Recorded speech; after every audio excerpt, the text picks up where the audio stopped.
नमस्कार, आप देख रहे हैं टीएनपी न्यूज और मैं हूं आपके साथ मिशा सिंह। आप देख रहे हैं हमारा खास प्रोग्राम एक मुलाकात। आज इस शो में हमारे साथ मौजूद है नेशनल अवार्ड विनर ब्रह्मानंद एस सिंह। ब्रह्मानंद भारतीय फिल्म निर्माता, निर्देशक और स्क्रीन राइटर है जो बॉलीवुड में अपने बेहतरीन निर्देशन के लिए जाने जाते हैं और अब तक इन्हें कई पुरस्कारों से सम्मानित किया जा चुका है, जैसे रेक्स कर्मवीर चक्र पुरस्कार और कई राष्ट्रीय पुरस्कार। वैसे तो इनका नाम कई मशहूर फिल्मों के लिए शुमार है, लेकिन इनकी फिल्म कागज की कश्ती, जो कि जगजीत सिंह की बायोग्राफी है, उसके लिए जाने जाते हैं। इसके अलावा आर.डी. बर्मन, पंचम अनमिक्स्ड और झलकी जैसी डॉक्यूमेंट्री के लिए भी इन्हें सराहा गया है। बॉलीवुड की इस महान हस्ती से आज हम आपको रूबरू कराने जा रहे हैं। सर, स्वागत है आपका हमारे इस खास प्रोग्राम में। सर, मेरा सबसे पहला सवाल आपसे ये है कि आप पहले से ही फिल्म मेकर बनना चाहते थे या फिर आप किसी से इंस्पायर्ड होकर इस लाइन में आए हैं? फिल्मों का शौक तो बहुत शुरू से रहा है, मगर मैं ऐसा कुछ नहीं था कि फिल्म मेकर बनना चाहता हूँ या कुछ। इनफैक्ट मैंने बहुत सारा राइटिंग का काम करना शुरू कर दिया था जब मैं कॉलेज में था कलकत्ते में, और फिर सैकड़ों हज़ारों इनफैक्ट पीसेस पब्लिश्ड हुए थे मेरे और होते रहते थे। और फिर उसी दरमियान कहीं ना कहीं फिल्म का शौक़ ज़ोर पकड़ लिया, तो फिर हमने सोचा कि बॉम्बे हमने बेस बदला और फिर तो 2-3 साल मुझे लगे बहुत लोगों के लिए स्क्रीन प्ले राइटिंग किया, फिर डॉक्यूमेंट्रीज़ हमने बनाना शुरू किया, कुछ लोगों के साथ काम किया और फिर एक आध फिल्में बनाई तो वो बहुत अच्छे से रिसीव की गई। फिर उसके बाद अपनी गाड़ी चलती रही है। जी सर, आपकी पहली फिल्म अजगरी बाई थी। फिल्म रिलीज के बाद आपका एक्सपीरियंस कैसा रहा? ऑडियंस की तरफ से कैसा रिस्पॉन्स मिला था? वो पहली फिल्म थी मिशा जिसने मुझे अवगत कराया कि एक डॉक्यूमेंट्री फिल्म में कितना पावर हो सकता है। क्योंकि हमने न्यूज़ पढ़ा था कि अजगरी बाई शिखर सम्मान अवार्ड विनर, तानसेन सम्मान अवार्ड विनर, पद्मश्री, ये वो, और उन्होंने गवर्नमेंट को बताया था कि आप हमारे अवार्ड्स ले लो और 2 वक्त के रोटी हमें दे दो। तो हालत उनकी इतनी ख़राब थी और उसी समय हम लोगों ने वो फिल्म उनके ऊपर एक बनाना सही समझा, मैंने और एक और कोलीग ने, और प्रीति चंद्रयानी नाम था उनका, और ये हम दोनों लोगों ने जो बनाया तो वो फिल्म फेस्टिवल में तो जानी शुरू हो गई क्योंकि म्यूज़िक के ऊपर थी और बहुत ही एक दिल को छू लेने वाली फिल्म थी। मगर साथ साथ उस फिल्म को देख करके अजगरी बाई को हेल्प करने के लिए बहुत सारे लोग आने शुरू हुए। तो वो मुझे लगा कि उधर से एक बार खासा ये हाफिज़ अली खान साहब अवार्ड उनको मिला, फिर गवर्नमेंट ने उनको कुछ पैसे देने शुरू किए, तो काफ़ी कुछ होने लगा और उसका एक श्रेय इस फिल्म को जाता था कि लोगों को उनके बारे में पता चलना शुरू हुआ। तो that was my first instance कि पावर क्या होता है एक फिल्म का। वो तो मतलब फिल्म वाज बहुत अच्छे से रिसीव की गई उसको, और वो उस फिल्म ने एक बहुत बड़ा हमें प्रोत्साहित कर दिया कि नहीं, फिल्म बनाते रहनी चाहिए और अच्छी फिल्में बनानी चाहिए। आपने आर.डी. बर्मन के ऊपर एक डॉक्यूमेंट्री फिल्म बनाई है, क्या इसके पीछे कोई बड़ी वजह है? वाई आर.डी. बर्मन?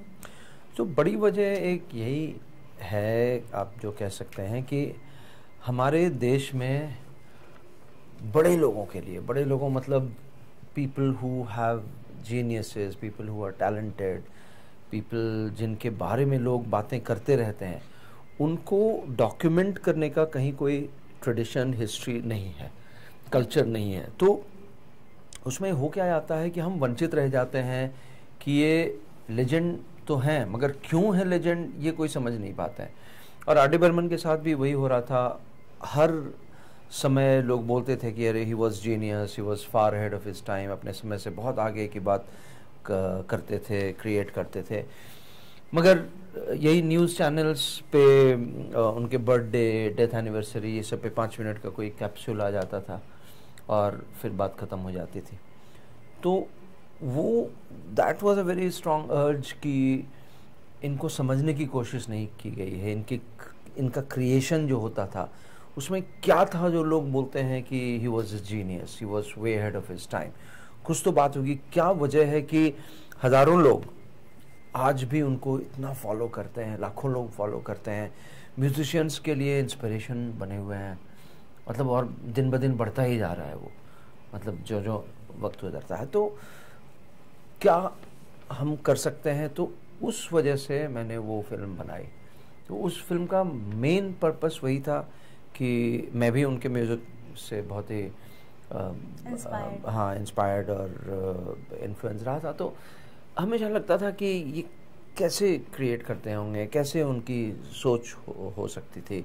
तो वो सब को लेकर के आर डी बर्मन तो थे नहीं, तो जो लोग उनको जानते थे, उनको पहचानते थे, उनके साथ काम किया हुआ था बहुत सारा, उन लोगों को मैंने इकट्ठा करके एक ऐसी फिल्म बनाई जो फिर बरसों तक एक लैंडमार्क बन गई कि अगर फिल्म बननी चाहिए किसी के ऊपर। एक बेंचमार्क सेट कर दिया है। अब मैंने सेट किया कि नहीं, मगर लोग आज 13 साल 14 साल हो गए फिल्म को, और लोग अभी भी देखते हैं और बताते हैं कि मतलब म्यूजिशियंस के लिए वो एक इंस्पिरेशन है, लोगों के लिए इंस्पिरेशन है, लोगों को दुख तकलीफ होती है कि आर डी बर्मन क्यों नहीं है। तो that is the success of the film. Sir, R D Burman की आपने बात की, जैसा कि हम सभी जानते हैं लता मंगेशकर का हाल ही में निधन हुआ है, जिसकी भरपाई बॉलीवुड कभी नहीं कर सकता। तो क्या आने वाले वक्त में हम लता मंगेशकर के ऊपर कोई फिल्म या कोई डॉक्यूमेंट्री देख सकते हैं? अब चक्कर है कि एक इंटरेस्ट लेवल होना चाहिए जिनके ऊपर फिल्म बने, उनके ऊपर भी। तो जब तक लता मंगेशकर जी जिंदा थी तो उन्होंने मुनासिब नहीं समझा, उनका इंटरेस्ट नहीं था कि मेरे ऊपर कोई फिल्म बनाए। अब जब वो नहीं है, मगर अगर नहीं भी है, नहीं था, हाँ उनका इंटरेस्ट नहीं, हाँ उनका चाहने वालों को तो बहुत इंटरेस्ट है। और मेरे ख्याल से आने वाली पीढ़ियों के लिए इस तरह की अगर एक फिल्म बने लता मंगेशकर के ऊपर, तो एक बहुत ही बड़ा वो एसेट हो जाता है, क्योंकि हमारे जो लेगेसीज हैं उनको हम बचा पा रहे हैं कि नहीं यादों के जरिए। क्योंकि लता जी तो अब 92 साल की उम्र में गुजरे हैं, तो अब एक अच्छा खासा ज़िंदगी जी करके गुजरे हैं, मगर अब उनके बाद वो उन यादों को, उनके टेक्निक्स को, उनके अप्रोच को, वो क्या क्या जो 40s में 50s में वो she was the most dominant, 60s में she was the most dominant singer, किस तरह से वो आवाज़ लगाती थी या क्या करती थी वो आवाज़ को मेंटेन करने के लिए, गाने की समझ किस तरह से उनकी हर गाने के साथ बढ़ती थी, ये सब चीज़ें यंगर जनरेशन अगर समझेंगी तो हो सकता है कोई दूसरा लता मंगेशकर बनने की हिम्मत कर सके। नहीं समझेंगे तो लोग उलझे रह जाते हैं, वही चीज़ों को बार बार वो रिपीट करते हैं, मिस्टेक्स को। तो मेरे ख्याल से बननी तो चाहिए, बहुत ही ज़रूरी है। मेरे ख्याल से हर किसी के ऊपर जो एक इस तरह की ज़िंदगी उतार चढ़ाव से भरी हुई और इस तरह का काम जब कर गए हों, तो वो काम के बारे में बातें करना, समझना, किस तरह की दिक्कतों का सामना करना पड़ा था हर किसी के साथ, किस तरह का ह्यूमिलिएशन, किस तरह का इंसल्ट, किस तरह की अपॉर्चुनिटीज़, किस तरह का एक जज्बा, हिम्मत, ये सब अगर हम समझते हैं तो हमारी हिम्मत बढ़ती है। और वो ये पूरा जनरेशन आफ्टर जनरेशन को ये समझ में आता है कि क्या करना चाहिए, वो क्या चीज़ है जिसकी वजह से क्वालिटी निकल के आती है। बिल्कुल सर, बात करें आपकी फिल्मों की तो आपकी फिल्म झलकी को काफ़ी अप्रिसिएशन मिला है। इसके अलावा बॉलीवुड में भी कई ऐसी फिल्में बनी हैं जो चाइल्ड लेबर पर आधारित है, जैसे चिल्लर पार्टी हो गई और आई एम कलाम जैसी तमाम फिल्में हैं। तो मेरा सवाल आपसे यह है कि आपकी फिल्म इन फिल्मों से कितनी अलग है? अब हर फिल्म अलग है, मगर ये फिल्म में द अटेम्प्ट वाज, कई सारी चीज़ें हैं जो टच करती हैं इस टॉपिक को। मगर हमारा साथ चूँकि कैलाश सत्यार्थी जी के साथ बहुत लंबे अरसे से था और हम इस कॉज के साथ बहुत ही जुड़े हुए थे, और इसको हम चाहते थे कि एक ऐसी फिल्म बने कि दिल को छुए और इससे कुछ, ये कॉज जो है इसका कुछ फ़ायदा हो। तो हमने कहानी लिखनी शुरू की और प्रकाश झा के साथ जब जब शुरू में हमने कहानी भी लिखी तो एक फोक स्टोरी को लेकर के कहीं ना कहीं हम बीच में आए, और वो हिम्मत न हारने वाली फोक स्टोरी जो थी, जिसका गाना भी सुनीति चौहान ने गाया है, खचन चिड़िया वाली, जो आप सुन सकते हैं, तो उसको हमने पूरी फिल्म का एक हिस्सा बना दिया वो गाने को। और ये 10 साल की लड़की जो है अपने 7 साल के भाई को ढूंढ रही है, और किस तरह से वो अड़चनों का सामना करती है, और फाइनली वो जब उसको ढूंढ पाती है, निकाल पाती है, जब समझ में आ जाता है तो भी निकाल पाना बहुत मुश्किल है, बिकॉज वो एक घेटो है। तो उसके बाद तो उस सिलसिले में एक बहुत ही बड़ा एक आंदोलन के तौर पे वो कन्वर्ट हो जाता है, और हज़ारों बच्चे एक फ्रीडम महसूस करते हैं। तो कहानी पूरी की पूरी चाइल्ड लेबर की दुनिया के ऊपर है, और ये सर्च के ऊपर है, जो बहन अपने भाई के, नहीं तो नॉर्मली आप देखेंगे कि भाई बहन को बचाता है, भाई राखी में भी भाई रक्षा का वो करता है, मगर यहाँ पे उल्टा है, बहन भाई को ढूंढती है, बहन भाई के लिए सब कुछ लड़ती है। तो I think it's a very very interesting and important film. And child labour की जो दुनिया है, क्या क्या होता है, नहीं होता है, क्या नहीं होना चाहिए, इससे हमें बहुत अच्छे तरह से अवगत करवाती है। बिल्कुल। आप एक नेशनल अवार्ड विनर है। जब पहली बार आपने नेशनल अवार्ड जीता तो वो पहली चीज आपके जहन में क्या आई, कैसा महसूस कर रहे थे आप उस वक्त? ये एक इंटरेस्टिंग चीज़ है कि जब नेशनल अवार्ड का अनाउंसमेंट हुआ और किसी ने मुझे फ़ोन करके बताया, तो मैं किसी 2 घंटे के सेशन में उलझा हुआ था, और मेरे एकदम से समझ में नहीं आया कि मतलब उसकी अहमियत क्या है या इम्पोर्टेंस क्या है। मगर उसके 3 दिन बाद तक जो मैसेजेस और फ़ोन कॉल्स के बौछार आते रहे, तो वहाँ पे पता चलना शुरू हुआ कि नेशनल अवार्ड का एक इम्पोर्टेंस है, और बहुत सही इम्पोर्टेंस है। तो वो समझने में थोड़ा वक्त लगा, मगर एक बहुत ही अच्छा इंटरेस्टिंग सा एक्सपीरियंस था। और एक जो फ़ायदा आप कह सकते हैं वो हुआ, other than the wonderful feeling, कि बहुत सारे लोग जिन्होंने बोला था कि हमें काम करना चाहिए, हमें काम करना चाहिए, वो अचानक से आकर के सामने से बताने लगे कि नहीं, हम बहुत दिन से बातें कर रहे हैं, चलो अभी काम करना चाहिए, अभी काम करना चाहिए। तो ये सब रिकॉग्निशंस के फ़ायदे होते हैं, अगर कुछ फ़ायदा है तो। ऐसे मुझे नहीं लगता है कि किसी को भी रिकॉग्निशन के लिए काम करना चाहिए। आप काम कर रहे हो और आपको फिर रिकॉग्निशन मिलता है, तो एक रेस्पेक्टफुली आपको, ग्रेसफुली आपको उसको एक्सेप्ट भी करना चाहिए, बिकॉज कोई आपको वो सम्मान दे रहा है, तो आपको उस लायक समझाए, तो यू शुड बी ग्रेटफुल।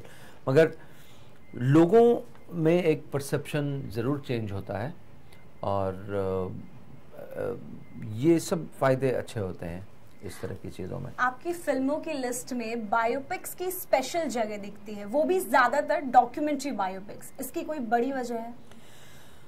एक तो मुझे हमेशा बायोपिक जो एनैक्ट करता है, और बायोपिक्स जो डॉक्यूमेंट्री जिस तरह से हम कहानी उसकी निकालते हैं, वो डॉक्यूमेंट्री मुझे कंपैरेटिवली ज़्यादा ऑथेंटिक लगती है, क्योंकि उसमें कोई भी फलाना एक्टिंग नहीं करता है, ठीक है। दूसरी बात है कि मुझे लगता है कि डॉक्यूमेंट्री बायोपिक्स के लिए मेहनत बहुत करना पड़ता है, मगर स्केल उसका इस तरह का होता है कि कंपैरेटिवली बहुत कम पैसे में वो बनती है, मगर इम्पैक्ट उतना ही हो सकता है। अगर आप एक फीचर बायोपिक बनाएं, और उसी के ऊपर आप एक डॉक्यू बायोपिक बनाएं, और उस पे फीचर बायोपिक पे जितना आप पैसे खर्चे कर रहे हैं बनाने के अलावा पब्लिसिटी में उतना ही आप इस पे करें, तो ये भी चलेगी, और हमने देखा है इसके रिजल्ट्स। तो मेरा दिल इसीलिए डॉक्यू बायोपिक्स में ज़्यादा लगा हुआ है, क्योंकि वो मुझे बहुत ही ऑथेंटिक लगता है। और दूसरा है कि मुझे लगता है कि इस तरह का एक आर्काइव बननी चाहिए हमारे देश के अंदर, कि आप जिसकी भी ज़िंदगी आप देखना चाहें, आप एक मिसाल के तौर पे आपके पास हो, और वो आपको इंस्पायर करें। जी, अगर बात करें बॉलीवुड फिल्मों की, तो आज के दौर में बड़े बड़े जो डायरेक्टर्स हैं, डायरेक्टर्स से लेकर एक्टर एक्ट्रेसेस ज़्यादातर ग्लैमरस फिल्में बनाते हैं और ग्लैमरस फिल्मों में काम करने में दिलचस्पी लेते हैं ताकि लोग फिल्मों को देखें और उनकी फिल्म ज़्यादा से ज़्यादा कमाई करें। लेकिन आपने बॉलीवुड की लीग से हटकर फिल्म बनाने का कैसे और क्यों सोचा? ऐसा कुछ लीक से अलग हट के कुछ दिमाग में नहीं आया कि मतलब हर फिल्म बनाने वाले का अपना अलग स्टाइल होता है। आप आशुतोष गोवारिकर को देखेंगे तो अलग स्टाइल है, संजय बंसाली को देखेंगे तो अलग है, नागेश कुकुनूर और संजय गुप्ता को देखेंगे तो अलग है, ऋषिकेश मुखर्जी को देखेंगे अलग है, बिमल रॉय, गुरुदत्त, राज कपूर, सबके अपने अपने अलग अलग स्टाइल हैं, फैसिनेशंस हैं, पैशंस हैं। तो ये एलिमेंट एक मैं थोड़ा सा आपका मानता ज़रूर हूँ कि ज़्यादा करके बॉलीवुड ग्लैमर के पीछे भागती है, ठीक है, और ग्लैमर एस्टैब्लिश करने में कहानी पीछे पड़ जाती है, छूट जाती है और बहुत कुछ नुकसान हो जाता है। अब जो बॉलीवुड में फिल्में बनती है उनमें ग्लैमर पे ज्यादा ध्यान दिया जाता है इंस्टेड ऑफ कहानियों को लेकर। हाँ, वो तो मतलब बरसों से चला आ रहा है। And I think that 50s 60s में जो फिल्में बनती थी वो ग्लैमर भी होता था और कहानी में एक सब्सटेंस भी होती थी, मगर वो कहीं ना कहीं छूट गया और 90s या पिछले 20-30 सालों में तो बहुत ही ज़्यादा छूट गया। तो glamour became the most and all important things. Item songs, dances, hero heroine, वो भी नाम वाले हीरो हीरोइन। अगर 25 बहुत अच्छे एक्टर्स हैं और 10 ग्लैमर एक्टर्स हैं तो हमेशा लोगों की कोशिश रहती है कि ग्लैमर एक्टर्स एक बार हाँ बोल दे तो क्योंकि पैसे लगाने वाला तैयार रहता है, कुछ भी कहानी हो। तो आई थिंक ये है तो ट्रेंड, और मगर उसी में अच्छी कहानियाँ भी बनती है, अच्छे एक्टर्स भी अच्छी कहानियाँ बनाते हैं, मतलब एक्ट करते हैं उसमें, अच्छे डायरेक्टर्स उनको मिले तो मैंने ऐसा कुछ कभी सोच करके नहीं किया कि मुझे ग्लैमर करना है या नहीं करना है। मुझे ग्लैमर से कोई हेजिटेशन नहीं है, आपत्ति नहीं है, बशर्ते वो उसमें फिट कर रहा हो। अब अगर मैं चाइल्ड लेबर की फिल्म बनाने जा रहा हूँ और उसमें मैं ग्लैमर नहीं डाल रहा हूँ तो वो सही है, क्योंकि it's focus needs to be where it has to be. इस वक्त अगर देखा जाए तो OTT का जो ट्रेंड है आजकल काफी ज्यादा बढ़ गया है, तो क्या लगता है OTT प्लेटफॉर्म की वजह से जो थिएट्रिकल फिल्म्स है उस पर कितना असर पड़ा है? असर तो बहुत पड़ा है और शायद ट्रेंड चेंज हुए हैं। ये कोविड को लेकर के और भी बहुत चेंज हुए बिकॉज एक तरफ थिएटर्स बंद हो गए और दूसरी तरफ उसका फ़ायदा OTT वालों ने उठाया कि घर बैठे आपको वो अच्छी से अच्छी फिल्में दिखा रहा है। प्लस एक जो बहुत बड़ा फ़ायदा OTT का है कि आप जब चाहिए अपने हिसाब से 4 बार रोक के या इकट्ठे 20 घंटे जैसी मर्जी, जैसा तबीयत, आप देख सकते हैं।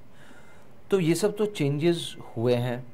एक समय था जो आपको थिएटर में जाकर के देखना पड़ता था, उसके बाद टेलीविज़न का दौर आया तो टेलीविज़न में भी 8 बजे में आपको तैयार होना पड़ता था वो फिल्म देखने के, वो सीरियल देखने के लिए, वो पार्ट देखने के लिए, नहीं तो आप मिस कर जाएंगे। फिर उसके बाद रिकॉर्डिंग का दौर आया कि रिकॉर्ड करके आप रख लेते थे, हालांकि सब कोई नहीं कर सकते थे। मगर अब ये जो दौर है ये दौर ऐसा है कि आपको अपने टर्म पे, अपने टाइम पे, अपने सहूलियत के हिसाब से फिल्म देखने का मौका मिल रहा है। तो OTT का सबसे बड़ा स्ट्रेंथ वो है। सेकेंडली, OTT दुनिया का सबसे बड़ा स्टूडियो बन गई है आजकल। स्टूडियो जो फिल्म्स कमीशन कर रही है या एक्विजिशन कर रही है, अक्वायर कर रही है, तो OTT के पास मसल पावर बहुत है, फाइनेंशियल पावर बहुत है, और वो अगर प्रॉफिट नहीं भी कमा रहे हैं तो वो 10 साल आगे की सोच करके अपना पैसा डाल रहे हैं। तो फ़र्क तो हुआ है, मतलब थिएट्रिकल व्यूइंग तो इम्पैक्ट तो हुआ है, there is no doubt about that. मगर बड़ी फिल्मों के लिए थिएटर भी रहेंगी और रहना चाहिए, और मेरे ख्याल से हम एक हाइब्रिड मॉडल की तरफ हम आगे बढ़ रहे हैं, जहाँ पे दोनों ही रहेगा और दोनों का अच्छा खासा रिजल्ट देखने अच्छा, को मिलेगा। आपका एक काफी इंटरेस्टिंग कॉम्बिनेशन देखा गया है, लेखक, फिल्म निर्माता और मेंटोर के तौर पर। आप इन सारी रिस्पॉन्सिबिलिटी को किस तरह से मैनेज करते हैं? अब बस वही, हम लिखते थे, लिखते लिखते हम फिल्म मेकर बन गए, फिल्म मेकर बन गए तो अभी भी हम लिखते हैं, लिखने में इंटरेस्ट है। अब जब फिल्में बनाते हैं, लिखते हैं, थोड़ी उम्र हुई है, एक्सपीरियंस हुआ है, तो 10 लोग आते हैं कुछ समझने के लिए, पूछने के लिए, तो जहाँ तक भी हो सकता है हम उनको शेप करते हैं। एंड आई थिंक कि जैसे हम कंट्रीब्यूट करते हैं सोशली पैसे लेकर के, वैसे ही अगर हम किसी भी पोजीशन में हम आ पाते हैं जहाँ पे हम कर सकते हैं, तो लोगों को हेल्प करना चाहिए with your understanding, with your mind, with your experience, with your inspiration, with your हिम्मत, बिकॉज ये सब चीज़ों की ज़रूरत पड़ती रहती है यंगस्टर्स को, और उसमें अगर उनको बड़ों का साथ मिल जाता है तो वो बहुत अच्छे से आगे बढ़ते हैं। तो बस मैंने कुछ ऐसा सोच समझ करके कुछ नहीं किया है, बस होते गया। तो मगर ये तीनों चारों चीज़ें एक साथ चलती हैं। आपका सिनेमा को लेकर विजन क्या है? सिनेमा का मुझे पावर पता है। I think it's a very very impactful medium. और मेरा जो विजन है, मेरा विजन सिनेमा का ये है कि the skill of storytelling, the skill of cinematic storytelling should be used for many purposes. It should not be just used for entertainment. हमारी कंपनी मोबियस फिल्म्स का एक टैग है, Mobius films much more than just entertainment. Entertainment से कोई बैर नहीं है, मगर वहीं पे अगर आप रेस 3 बना करके ख़त्म कर देते हो तो कुछ मतलब नहीं बनता है।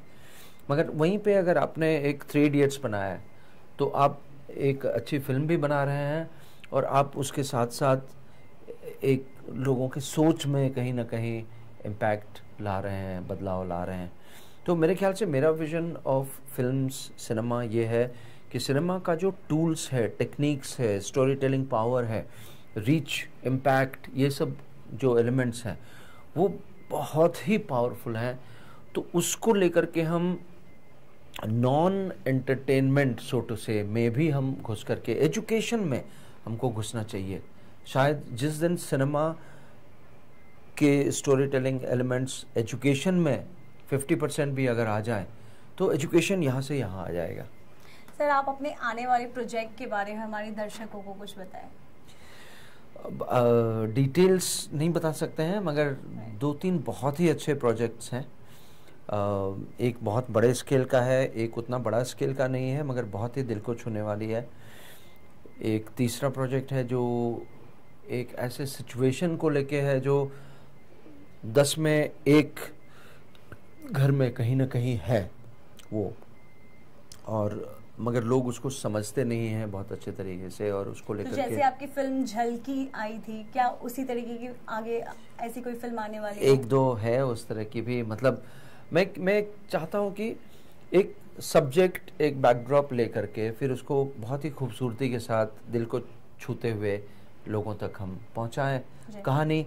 अगर लोगों तक हम पहुँचाते हैं कहानी तो उनमें वो एक अवेयरनेस आता है। अगर आपके पास एक टीम है और आपको समुंदर में सैर करने का है और नाव चाहिए उसको बनाने के लिए, तो आप पाट पुर्जे लेकर के नाव बनाने को ना दें उनको, आप उनके अंदर समुद्र के लिए भूख जगाएं, वो आप जगाएंगे तो वो नाव खुद बन जाएगी। तो मेरा मानना है कि इसी तरह से हम काफ़ी कुछ कर सकते हैं एक सब्जेक्ट को लेकर के, उसका अवेयरनेस बढ़ाने के लिए विथ सेंसिटिव फिल्म्स। सर, मेरा आखिरी सवाल आपसे ये है कि ब्रह्मानंद एस सिंह के इंस्पिरेशन कौन है? मेरे इंस्पिरेशन बहुत लोग हैं, और उस तरह के लोग हैं, बड़े नाम वाले भी और अननोन भी, जो अपना हिम्मत नहीं हारते हैं, जिनका एक अंदर से एक कैरेक्टर आता है, जो अपने हिम्मत को लेकर के आगे बढ़ते हैं, दुनिया की परवाह ज़्यादा नहीं करते हैं, दुनिया को सुनते हैं, देखते हैं, समझते हैं, और उसके बाद अपना जो करने का इरादा रहता है उसको सक्रिय करते हैं। तो ये जिनमें भी मैंने देखा है, वो चाहे हमारे साथ काम करने वाला एक पियोन हो या बड़े से बड़े नाम वाले म्यूज़िक डायरेक्टर हों या बिजनेस टाइकून हों, जो भी हों, तो ये सब मेरे लिए बहुत ही बड़ा इंस्पिरेशन, ज़िंदगी को समझने और हार ना मानने वाले जितने लोग हैं वो मेरे इंस्पिरेशन हैं। सर, हमारे साथ बातचीत के लिए आपका बहुत बहुत धन्यवाद। तो ये थे हमारे साथ बातचीत के लिए नेशनल अवार्ड विनर ब्रह्मानंद एस सिंह। आज के लिए बस इतना ही। एक बार हम फिर हाजिर होंगे एक मुलाकात में एक नए मेहमान के साथ। तब तक के लिए बने रहिए TNP न्यूज के साथ।